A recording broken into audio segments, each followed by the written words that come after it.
இப்போ இன்றைக்கி வந்து நான் க்ரோவோட ஐபிஓ பற்றி தான் பேச போகிறேன். க்ரோ பயங்கரமான ஒரு ஸ்டோரி. நான் இப்போ தான் பார்த்தேன். இப்போ 2018 தான் ஸ்டார்ட் பண்ணாங்க. மியூச்சுவல் ஃபண்டு அந்த மாதிரி செக்டரில் தான் வந்தாங்க. அதுக்கடுத்து 2020 ஸ்டாக்ஸில் வந்தாங்க, ஸ்டாக் ப்ரோக்கராக. அதுக்கு அடுத்து இப்போ பாருங்கள், நம்பர் 1 ப்ரோக்கிங் ஆகிட்டாங்க. இந்தியாவில் வந்து 26.3% வந்து மார்க்கெட் ஷேர் வச்சு மார்க்கெட் லீடராகவே இருக்காங்க. இதுக்கு முன்னாடி 15 வருஷமாக ஜோதா இருந்தாங்க, ஏஞ்சல் ஒன்று இருந்தாங்க. அவங்களுக்குலாம் எக்ஸ்பீரியன்ஸ் பயங்கரமாக. ஆனால் இவங்க வந்து கிளியராக வந்து எல்லா இடத்தையும் பிடிச்சிட்டாங்க. இதுக்கு முக்கியமான காரணம், இவங்க ஆப்பு கூட நான் யூஸ் பண்ணியிருக்கேன். இவங்க வந்து ரொம்ப சிம்பிளிசிட்டியாக இருக்குது, ரொம்ப சிம்பிளாக இருக்குது, எனக்கு ரொம்ப அட்ராக்டிவாக இருக்குது. அவங்க இன்வெஸ்ட்மெண்ட்டை ரொம்ப சிம்பிளாக பண்ணிட்டாங்க. ஸோ இதனாலே அவங்க நிறைய பேர் உள்ளே வந்தாங்க. குறிப்பாக Tier 2 Tier 3 சிட்டிலாம் அதிகமாக அவங்க தான் வச்சுருக்காங்க. ஸோ அதே மாதிரி ப்ராஃபிட்டும் நல்லா பண்ணுறாங்க. அதே மாதிரி இப்போ பி ரேஷியோ கூட 30 கிட்ட தான் வந்திருக்கு. ஸோ 35 கிட்ட வந்திருக்கு நினைக்கிறேன். ஓகே, இது கூட ஓரளவு பரவாயில்ல. ஏன்னா இப்போ லென்ஸ்கார்ட்டோடது 200க்கு மேலே இருக்குது. இது கம்பேர் பண்ண போகிறது ஓகே. அதே மாதிரி இப்போ இந்தியாவில் வந்து 16 to 17% தான் டிமேட் அக்கௌண்ட் இருக்குது. இதை வந்து யூஎஸில் கம்பேர் பண்ண போகிறோம். யூஎஸில் வந்து 62%. இந்தியாவில் வந்து ஃபைனல் இன்னும் கொஞ்சம் க்ரோத் இருக்குது. இந்தியாவிலையும் யங் பாப்புலேஷன் இருக்காங்க. அதே மாதிரி இந்தியாவில் வந்து இப்போ நிறைய சூதாட்ட ஆப்லாம் நிப்பாட்டிட்டாங்க. ஸோ நிறைய பேர் ஃபஸ்ட்டு இன்வெஸ்ட்மெண்ட்டுக்கு வர வாய்ப்பு இருக்குது.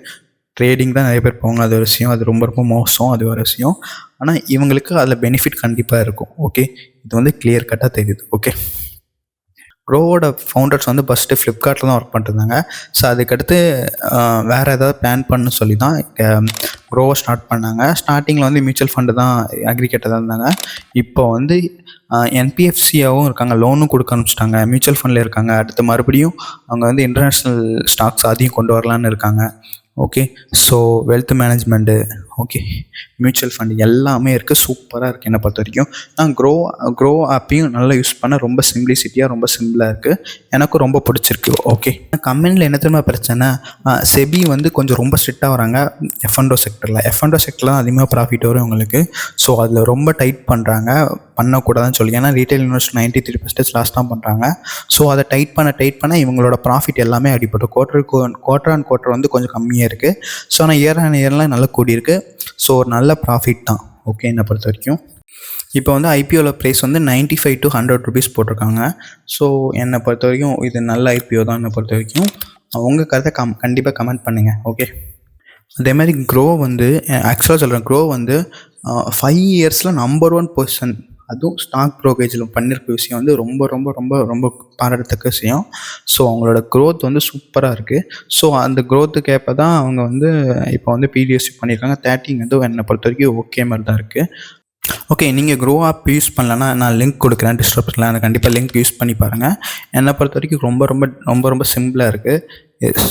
அதில் என்ன தெரியுமா எனக்கு ரொம்ப பிடிச்சிருக்கு, க்ரோ ஆப்பில் எஸ்ஐபி வந்து ஈஸியாக பண்ணிக்கலாம். ஸ்டாக்ஸில் கூட நீங்கள் கிளிக் பண்ணி எஸ்ஐபி போட்டால் அது கிளியராக எஸ்ஐபி பண்ணிக்கலாம். என்கிட்ட கைட்டும் இருக்குது. கைட்டு வந்து எனக்கு அந்தளவுக்கு எஸ்ஐபி பண்ணுறதுக்கு அந்தளவுக்கு எஃபெக்டிவாக இல்லை.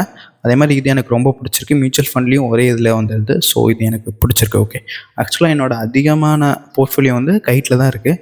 நான் இப்போ ரீசெண்டாக தான் யூஸ் பண்ணேன். எனக்கு ரொம்ப ரொம்ப பிடிச்சிருக்கு. ஓகே, நான் க்ரோவோட லிங்க் டிஸ்கிரிப்ஷனில் கொடுத்துருக்கேன். நீங்கள் வேணால் கண்டிப்பாக ட்ரை பண்ணி பாருங்கள். ஃப்ரீ தான். ஆனுவல் மெயின்டெனன்ஸ் சார்ஜ் கூட கிடையாது. ஓகே, இப்போ வீடியோக்குள்ளே வரலாம். க்ரோ அடுத்த ஃப்யூச்சரில் டிஸ்டர்ப் பண்ணுவாங்களா மாட்டாங்களான்னு எனக்கு சொல்ல முடியாது.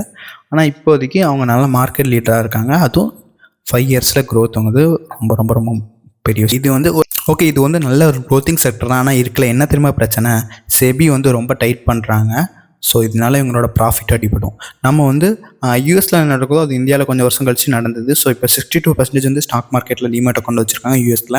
ஸோ இது அப்படியே போனால் இவங்களுக்கு கண்டிப்பாக பெனிஃபிட் இருக்குது. ஓகே, இந்த வீடியோ பிடிச்சிருந்தா மறக்காமல் லைக், ஷேர், சப்ஸ்கிரைப் பண்ணிக்கோங்க. ஓகே, இதான் என்னை பொறுத்த வரைக்கும் டீட்டெயில் வீடியோ. இந்த ஐபிஓவில் இன்வெஸ்ட் பண்ணிங்களா மாட்டீங்களா மறக்காமல் சொல்லுங்கள். டிஸ்கிரிப்ஷனில் லிங்க் இருக்குது, அதையும் பாருங்கள். ஓகே, தேங்க்யூ ஃபார் வாட்சிங். தேங்க்யூ.